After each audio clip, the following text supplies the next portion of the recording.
Hello বন্ধুরা, me and mom চ্যানেলে তোমাদের প্রত্যেককে স্বাগত। আজকে বলবো ইনক্লুসিভ স্কুলটা কেন জরুরি।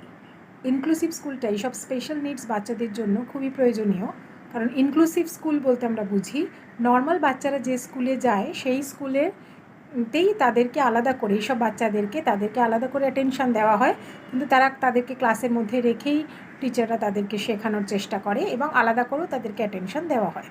এর ফলে কি হয়, নর্মাল বাচ্চাদের সাথে মেশার একটা স্কোপ এরা পায়, আর তাদেরকে ইমিটেট করার চেষ্টা করে। তারা দুটো ধরনের বাচ্চাদের একসাথে একটা মিক্সিং হয়, তাতে নর্মাল বাচ্চাদের মধ্যে একটা সেন্সিটিভিটি কাজ করে এবং এইসব বাচ্চারাও তাদের দেখে দেখে সেই প্লে থেরাপিগুলো নেওয়ার চেষ্টা করে। সেজন্য আমার মনে হয় যে স্পেশাল নিডস বাচ্চাদের সপ্তাহে 1 দিন 2 দিন কোনো একটা ইনক্লুসিভ স্কুলের সাথেও অ্যাটাচ করা উচিত এবং প্যারালালি তারা স্পেশাল স্কুলও করবে।